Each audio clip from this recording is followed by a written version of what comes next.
Good afternoon.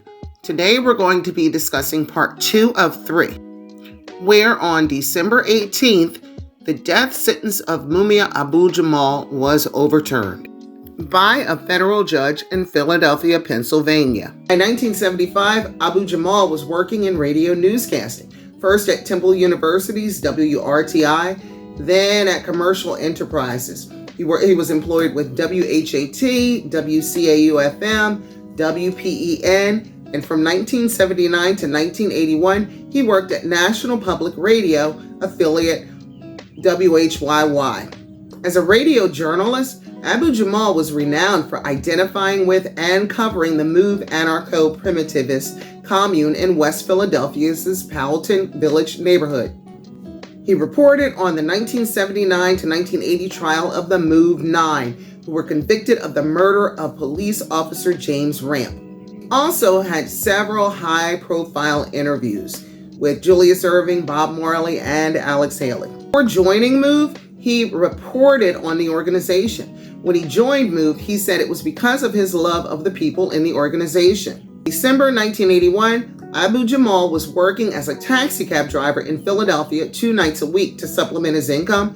He had been working part-time as a reporter for WDAS, then an African-American-oriented and minority-owned radio station. But at 3:55 a.m. on December 9, 1981, in Philadelphia, close to the intersection at 13th and Locust Streets, Philadelphia Police Department officer Daniel Faulkner conducted a traffic stop on a vehicle belonging to and driven by William Cook, Abu-Jamal's younger brother. Faulkner and Cook became engaged in a physical confrontation. Driving his cab in the vicinity, Abu-Jamal observed the altercation, parked, and ran across the street toward Cook's car.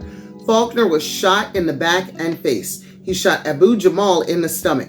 Faulkner died at the scene from the gunshot to his head. Police arrived and arrested Abu-Jamal, who was found to be wearing a shoulder holster. His revolver, which had 5 spent cartridges, was beside him. He was taken directly from the scene of the shooting to Thomas Jefferson University Hospital, where he received treatment for his wounds. He was next taken to police headquarters, where he was charged and held for trial in the first-degree murder of Officer Faulkner. The prosecution presented 4 witnesses to the court about the shootings. Robert Chopert, a cab driver who testified he was parked behind Faulkner, identified Abu-Jamal as the shooter. Cynthia White testified that Abu-Jamal emerged from a nearby parking lot and shot Faulkner.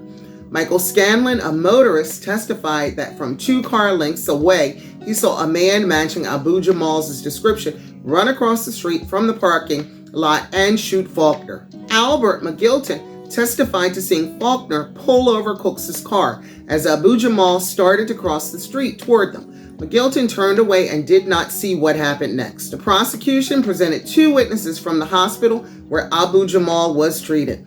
Hospital security guard Priscilla Durham and police officer Gary Bell testified that Abu-Jamal said in the hospital, "I shot the MFer and I hope the MFer dies." A .38 caliber Charter Arms revolver belonging to Abu-Jamal with 5 spent cartridges was retrieved beside him at the scene. He was wearing a shoulder holster. Now, with the defense case at trial, the defense maintained that Abu-Jamal was innocent and that the prosecution witnesses were unreliable. The defense presented 9 character witnesses, including poet Sonia Sanchez, who testified that Abu-Jamal was viewed by the Black community as a creative, articulate, peaceful, genial man. Another defense witness, Desi Hightower, testified that he saw a man running along the street shortly after the shooting, although he did not see the shooting itself. His testimony contributed to the development of a running man theory, based on the possibility that a running man may have been the shooter. Veronica Jones also testified for the defense, but she did not testify to having seen another man. Other potential defense witnesses refused to appear in court. Abu-Jamal did not testify in his own defense, nor did his brother, William Cook.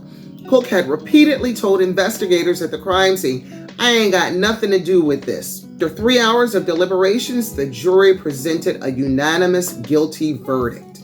In the sentencing phase of the trial, Abu-Jamal read to the jury from a prepared statement. In this statement, he criticized his attorney as a legal trained lawyer who was imposed on him against his will and who knew he was inadequate to the task and chose to follow the directions of the black robe conspirator, referring to the judge, Albert Sabo, even if it meant ignoring my directions.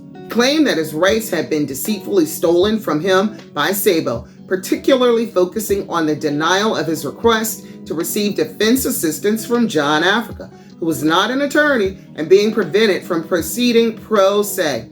He quoted remarks of John Africa.